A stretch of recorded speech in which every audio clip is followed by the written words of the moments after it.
രാഹുൽ വിഷയത്തിൽ പാലക്കാട്ട് നിന്നും ഒരു റിട്ടയർഡ് അധ്യാപിക വിളിച്ചത് കേൾക്കുക. പ്രിയമുള്ളവരെ, രാഹുലിന് നീതി തേടി നമ്മൾ ആരംഭിച്ച മിഷൻ 250യുടെ 144-ാം ദിനമാണ് ഇന്ന്. രാവിലെ എനിക്ക് പാലക്കാട്ട് നിന്നും ഒരു റിട്ടയർഡ് അധ്യാപികയായ കാർത്യാനി ടീച്ചർ വിളിച്ചത് കേൾക്കുക. എത്ര കൃത്യമായ രാഷ്ട്രീയ നിരീക്ഷണമാണ് ടീച്ചർ നടത്തുന്നത് നിങ്ങൾ ശ്രദ്ധിക്കുക. ഇത് പാലക്കാട്ടെ ജനങ്ങളുടെ മനസ്സാണ്. അതിൻ്റെ ഒരു ലിറ്റ്മസ് ടെസ്റ്റാണ് നിങ്ങൾ ഇനി കേൾക്കുവാൻ പോകുന്നത്. എത്ര കാര്യമായി അവർ ഈ വിഷയങ്ങളെ കാണുന്നു, അപഗ്രഥനം ചെയ്യുന്നു. പാലക്കാട്ടെ ജനങ്ങൾ എത്രത്തോളം രാഹുൽ വിഷയത്തിൽ തൽപരരാണ്.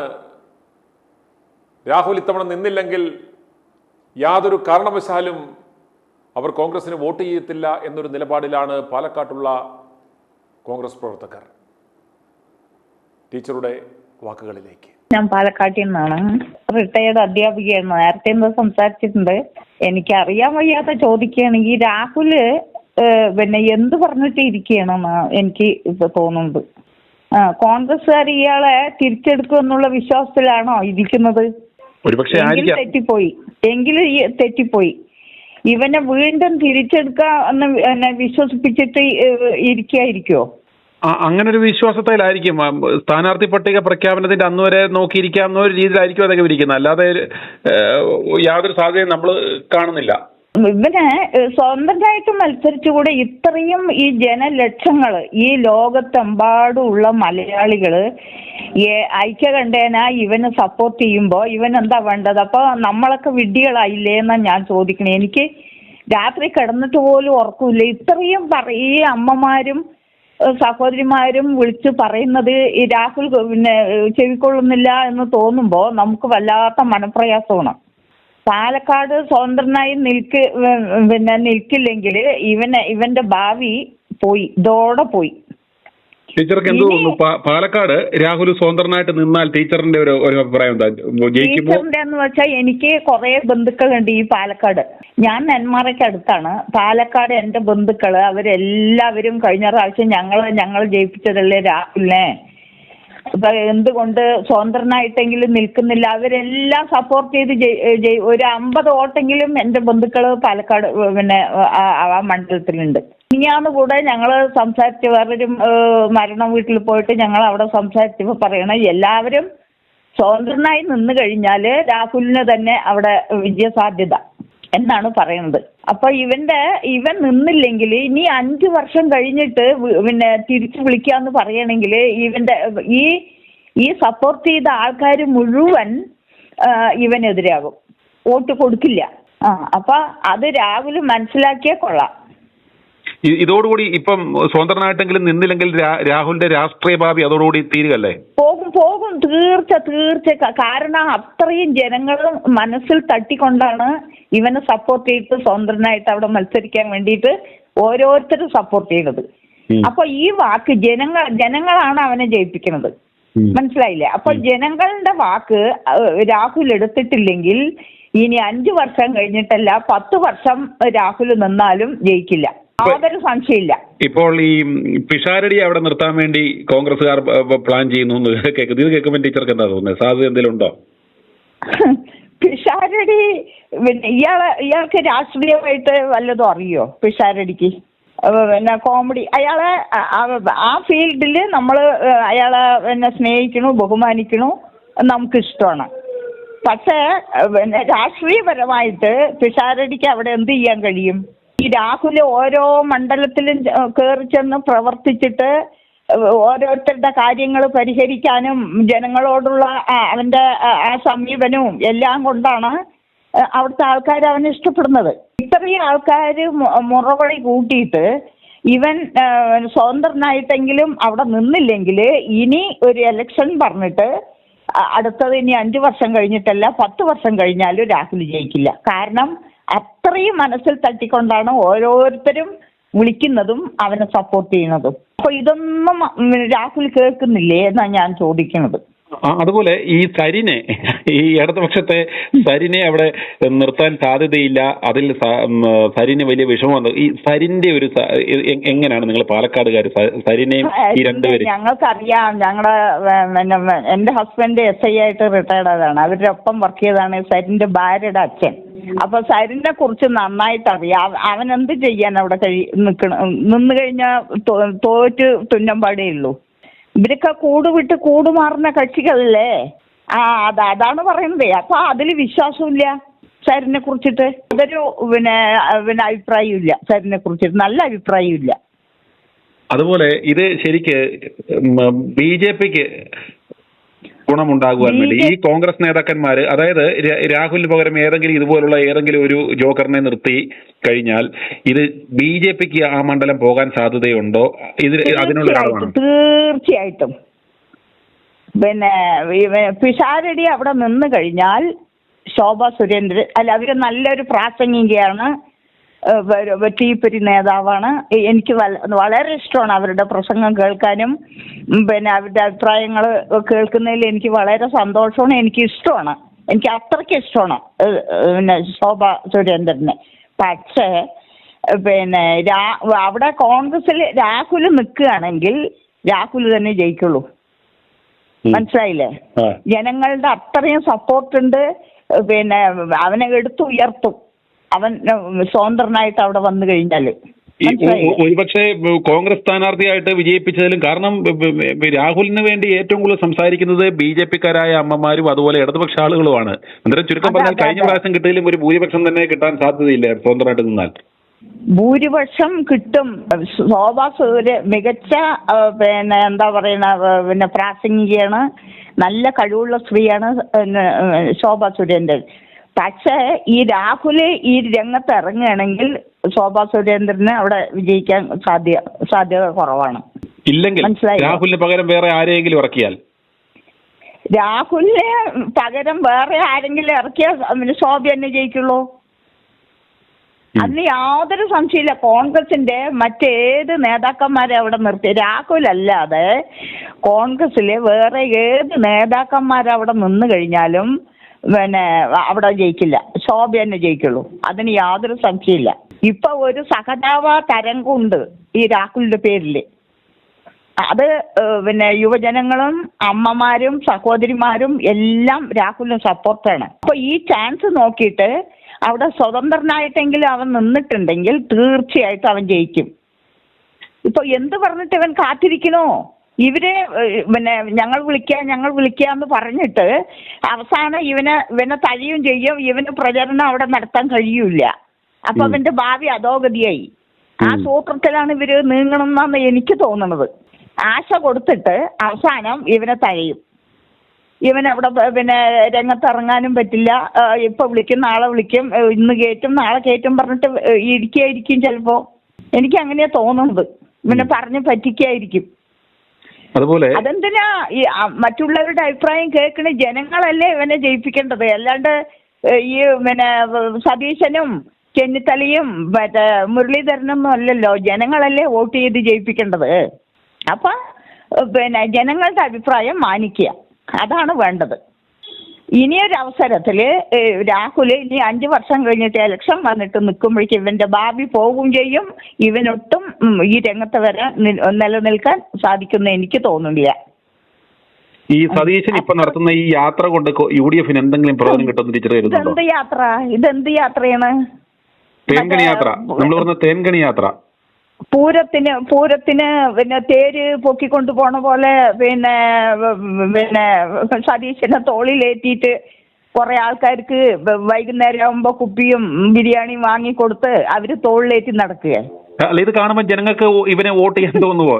ഇവൻ ഓർക്കുന്ന പരിഹാസമാണ് തോന്നുന്നത്. പരിഹാസം ജനങ്ങൾക്ക് പരിഹാസമാണ് പിന്നെ തോന്നുന്നത്. ശരി, ഈ സതീശനെ മുന്നിൽ നിർത്തി വരുന്ന നിയമസഭാ തെരഞ്ഞെടുപ്പ് ഇവന്മാരെ ഈ തേൻകണിക്കാരനെ മുന്നിൽ നിർത്തി പോയാൽ UDF എന്തെങ്കിലും ഗുണം കിട്ടുമോ? നേട്ടം കിട്ടില്ല. അത് നമുക്ക് കണ്ടറിയാം. ഇനി അടുത്ത ഇലക്ഷന് അത് കണ്ടറിയാം. നീ രാഹുലിനെ നിർത്തിയിട്ടില്ലെങ്കിൽ വോട്ട് ചെയ്യാനേ ഞാൻ പോവില്ല എന്ന് പറഞ്ഞിട്ടിരിക്കുകയും രാഹുൽ നിന്നില്ലെങ്കിൽ. ഇത് കേരളത്തിൽ മൊത്തത്തിൽ ഇവന്മാർക്ക് വമ്പിച്ച തിരിച്ചടി ഉണ്ടാകത്തില്ലേ? തീർച്ചയായും. അതെ, ഇത് പാലക്കാട്ടുകാർ മാത്രമല്ല, ഒരുപാട് ഞാൻ സാറിൻ്റെ ഈ ന്യൂസ് എന്നും കേട്ടുകൊണ്ടിരിക്കുന്ന ആളാണ്. ഈ ലോകത്തിൻ്റെ എവിടെയെല്ലാം മലയാളികൾ ഈ ലോകത്തിൻ്റെ ഏത് കോണിലുണ്ടോ അവരെല്ലാം ഇത് വീക്ഷിക്കുന്നുണ്ട്, ഇത് കേൾക്കുന്നുണ്ട്, അവരറിയുന്നുണ്ട്. അപ്പം അവരുടെ അടക്കം മനോവികാരമാണ് ഈ സാറിനെ അറിയിക്കുന്നത്. മനസ്സിലായില്ലേ? അപ്പൊ ഇത്രയും ആൾക്കാർ ജനലക്ഷങ്ങൾ ഇവന്റെ പുറകിലുണ്ടായിട്ട് ഇവൻ എന്തുകൊണ്ട് രംഗത്ത് ഇറങ്ങുന്നില്ല എന്നാണ് ഞാൻ ചോദിക്കുന്നത്. എനിക്ക് വെറുപ്പ് വരുന്നു സത്യം പറഞ്ഞാൽ. ഇവൻ രംഗത്തിറങ്ങിയിട്ട് അല്ലെങ്കിൽ ജനങ്ങളോടൊന്നും ഞാൻ സ്വതന്ത്രനായി മത്സരിക്കേണ്ടെന്നൊന്ന് പറഞ്ഞു കഴിഞ്ഞാൽ ഈ ജനലക്ഷങ്ങളാണ് മനസ്സിലേക്ക് സന്തോഷമായിട്ട് വരുന്നത്. ഇത്രയും കഴിവുള്ള ഒരു പയ്യനാണ് അവനെ. വിദ്യാഭ്യാസമുണ്ട്, വിവരമുണ്ട്, ആരോട് എന്ത് സംസാരിക്കണം, എങ്ങനെ പ്രതികരിക്കണം, എല്ലാ അറിവും അവനുണ്ട്. മനസ്സിലായില്ലേ? ഇത്രയും കഴിവുള്ള ഒരുത്തനെ തഴഞ്ഞിട്ട് ഇവര് അവനെ സൈഡിൽ വിളിച്ച് അല്ലെങ്കിൽ പിന്നീട് അവസാനം തരാം, അടുത്ത ബന്ധിൽ ഞങ്ങൾ തിരികെ എടുക്കുക എന്നൊക്കെ പറഞ്ഞ് ഇവനെ പറഞ്ഞു പറ്റിച്ചിട്ടാണോ ഇവൻ മിണ്ടാതിരിക്കുന്നതെന്ന് എനിക്കൊരു തോന്നല്. അങ്ങനെയുള്ള ആ വിശ്വാസത്തിലാണെങ്കിൽ ഇവൻ പെട്ടു. ഇവന്റെ ഭാവി ഇതോടെ പോയി. നല്ലൊരു ചെറുപ്പക്കാരനെ എന്താ പറയുന്നത് ഇല്ലാണ്ടാക്കി എല്ലാവരും കൂടിയിട്ട്. അതിന് ഇവൻ കേൾക്കാൻ പാടില്ല. ഇവൻ ഒരു പട്ടാളക്കാരുടെ, എൻ്റെ മകൻ നേവിയിൽ വർക്ക് ചെയ്ത പയ്യനാണ്. അപ്പോൾ ഈ ഡിഫൻസിൽ വർക്ക് ചെയ്ത ആൾക്കാർക്ക് കുറച്ച് മനോധൈര്യവും ഒക്കെയുണ്ട്. ആ അച്ഛൻ്റെ മകനല്ലേ അവൻ. ധൈര്യപൂർവ്വം നിൽക്കണം. ഇത്രയും ആൾക്കാർ സപ്പോർട്ട് ചെയ്ത് പറയുന്നില്ലേ? പാലക്കാട് എൻ്റെ ആൾക്കാർ 19 ആൾക്കാരുണ്ട്. അവർ പറഞ്ഞാലും അല്ല, നേരത്തെ ജയിപ്പിച്ച ആൾക്കാർ തന്നെയാണ്. ഇവൻ ഇറങ്ങുകയാണെങ്കിൽ BJP-ന്ന് വോട്ട് കിട്ടും, CPM-ന്നും കിട്ടും, കോൺഗ്രസിലെ ആൾക്കാർ അവനോട് സപ്പോർട്ട് ചെയ്യുന്ന ആൾക്കാർ അവനെ ജയിപ്പിക്കുകയും ചെയ്യും. എന്തുകൊണ്ട് ധൈര്യപൂർവ്വം ഇറങ്ങട്ടെ. ജയിക്കുകയോ ജയിക്കാതിരിക്കുകയോ ചെയ്യട്ടെ. അവൻ രംഗത്ത് ആദ്യം ഇറങ്ങട്ടെ, എന്നിട്ട് പ്രവർത്തിക്കട്ടെ. ഇവനെ പോലെ പ്രവർത്തിക്കാൻ മറ്റേത് നേതാക്കന്മാർ പുറത്തിറങ്ങും, വെള്ള ഷർട്ട് അയൺ ചെയ്തത് ഒലഞ്ഞു പോകുമോ എന്ന് പേടിച്ചിട്ടല്ലേ ഇവർ രംഗത്ത് ഇറങ്ങണത്. ആരുടെ പരാതികളും പരിഭവവും ഇവർ കേൾക്കും. കോൺഗ്രസ്സുകാർ അവരുടെ ഷർട്ട് ഒരു ദിവസത്തിൽ 4 പ്രാവശ്യം ഷർട്ടും മുണ്ടും മാറി അഴുക്കാകാതെ വേർപ്പാകാതെ നടക്കുന്ന ആൾക്കാരല്ലേ. രാഹുൽ അക്കൂട്ടത്തിലല്ലോ. ആരുടെ പ്രശ്നങ്ങളിൽ ഇറങ്ങിച്ചെന്ന് പ്രശ്ന പരിഹാരത്തിനുള്ള വഴി അവൻ അന്വേഷിക്കും, അത് ചെയ്തു കൊടുക്കുകയും ചെയ്യും. അപ്പൊ അതുകൊണ്ടാണ് ഈ ജനങ്ങൾ അവനെ ഇഷ്ടപ്പെടുന്നത്. അത് മാത്രമല്ല, അവന്റെ കഴിവും അവന് പ്രതികരിക്കാനുള്ള തന്റെ ഇടവും ഇതൊക്കെയാണ് ആ പ്രാപ്തി. അപ്പൊ അത് ജനങ്ങൾക്ക്, ബുദ്ധിയുള്ള ജനങ്ങൾ അവന്റെ കഴിവിനെ കുറിച്ചും അവന്റെ വിദ്യാഭ്യാസ യോഗ്യതയും, ഇപ്പൊ വിദ്യാഭ്യാസ യോഗ്യത ഉള്ളത് കൊണ്ട് എല്ലാവർക്കും സംസാരിക്കാൻ കഴിവുണ്ട് എന്ന് നമ്മൾ വിചാരിക്കരുത്. പക്ഷേങ്കിലും അവന് പ്രതികരിക്കാനുള്ള പ്രതികരണ ശേഷിയുണ്ട്.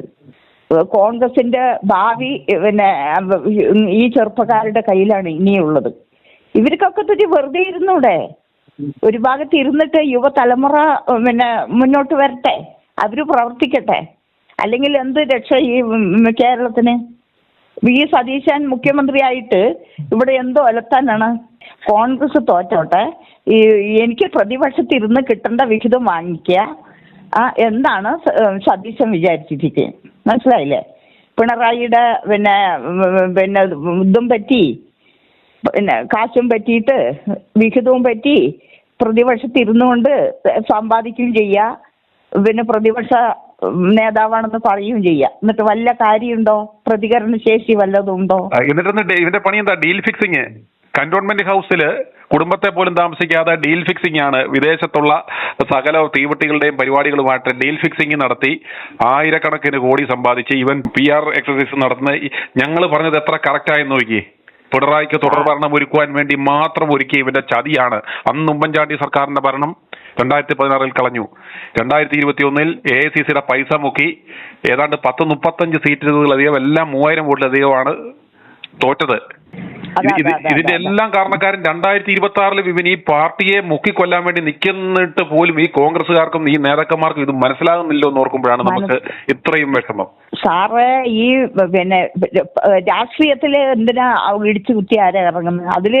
അതൊന്നും സമ്പാദിച്ചു കൂട്ടാൻ വേണ്ടി തന്നെ എല്ലാവരും ഈ ജനങ്ങളെ പറ്റിച്ച് ഈ നികുതി കൊടുക്കണ പൈസയിൽ നിന്ന് കട്ട് മുടിച്ച് അവർക്കുള്ള ബിസിനസ് ഓരോ സ്ഥലങ്ങളിലാക്കിയിട്ട് മാറ്റി അവർ വെച്ചു. അവരുടെ 2-3 തലമുറകൾക്ക് പിന്നെ തിന്നേണ്ടത് അവർ സമ്പാദിച്ചു വെച്ചു.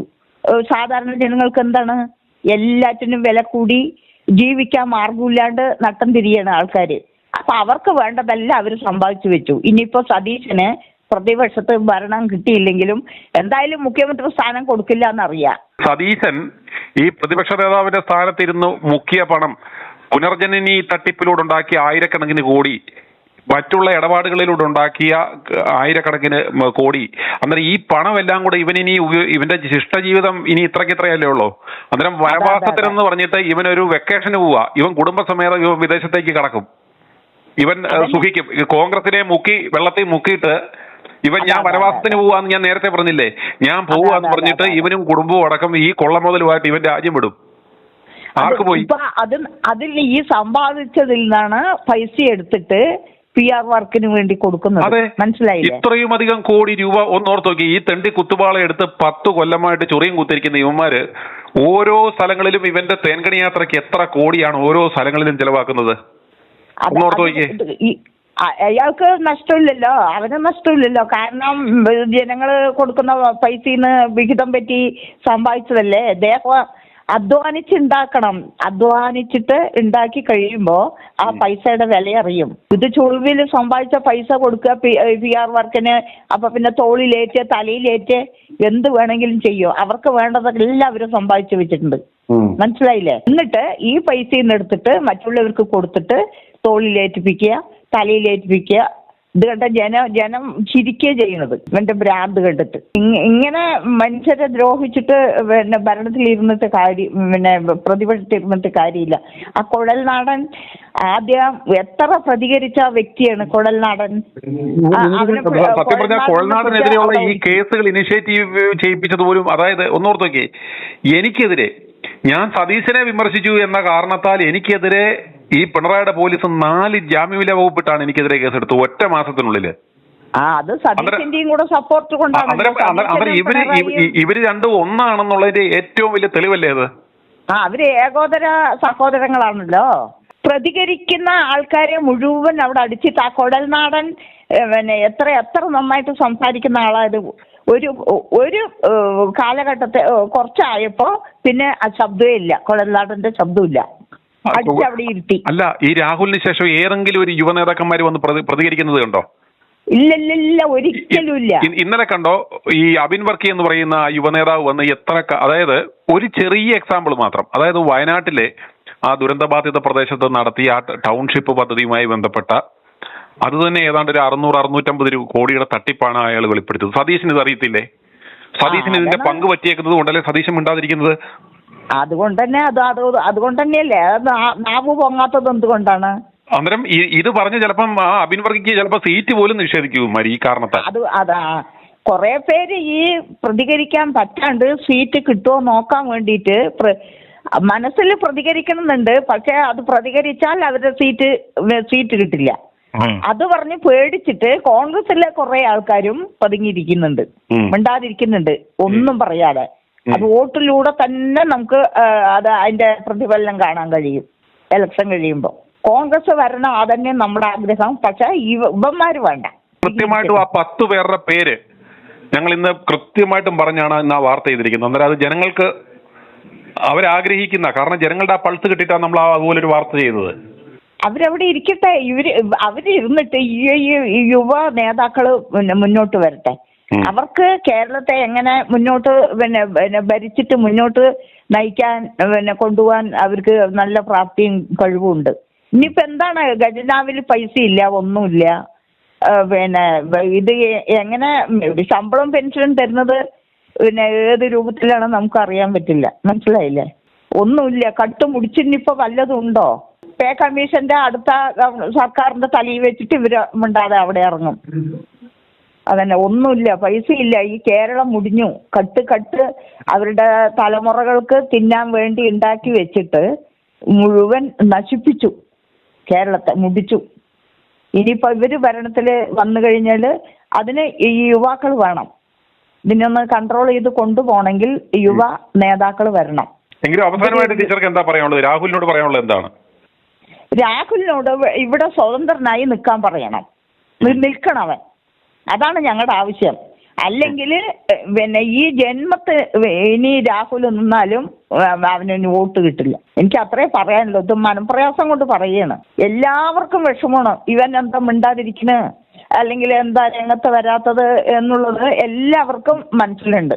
ഇത്രയും ജനങ്ങൾ മുറവിളി കൂട്ടിയിട്ട് അവരിനി എടുത്താലും ഇനി സ്വതന്ത്രനായി നിന്നിട്ട് ജയിച്ചു കഴിഞ്ഞാൽ പതുക്കെ അങ്ങോട്ട് വലിക്കും. അതിനും അവര് തയ്യാറാവും. സ്വതന്ത്രനായി നിന്ന് ജയിച്ചു കഴിഞ്ഞാൽ പിന്നെ അവന്റെ പേരിൽ പിന്നെ കേസും മറ്റു പ്രശ്നങ്ങളൊന്നുമില്ല. അപ്പൊ അവര് വീരവാദം പിന്നെ മുഴക്കും. ഇവനെ എങ്ങനെയെങ്കിലും രംഗത്ത് കൊണ്ടുവരാതിരിക്കാൻ വേണ്ടിയാണ് ഈ കോൺഗ്രസ്സുകാരിലെ കുറെ ആൾക്കാര് അതിന് ട്രൈ ചെയ്തുകൊണ്ടിരിക്കുന്നത്. ആ കാര്യം എന്താണ് രാഹുലിന് മനസ്സിലാവാത്തതെന്ന് ഞാൻ ചിന്തിക്കുന്നത്. പിന്നെ ഇപ്പൊ കേസും ഇപ്പൊ വേറെ പ്രശ്നങ്ങളൊന്നും ഇല്ലല്ലോ. പാലക്കാട് വന്നിട്ട് രംഗത്ത് പിന്നെ പ്രചരണം നടത്തട്ടെ, സ്വതന്ത്രനായിട്ട് നിൽക്കട്ടെ. എത്ര അമ്മമാരും പിന്നെ യുവാക്കളും സഹോദരിമാരും എല്ലാവരും സപ്പോർട്ട് ചെയ്തിട്ട് അവനെ പിന്നെ ജയിപ്പിക്കാൻ ശ്രമിക്കുകയുള്ളൂ. അതിൽ യാതൊരു സംശയം വേണ്ട. i2i News, an eye for truth. i2i News subscribe ചെയ്തിട്ടില്ലാത്തവർ ഇപ്പോൾ തന്നെ സബ്സ്ക്രൈബ് ചെയ്യുക. നോട്ടിഫിക്കേഷൻ ലഭിക്കുവാൻ ബെൽ ബട്ടണും അമർത്തുക.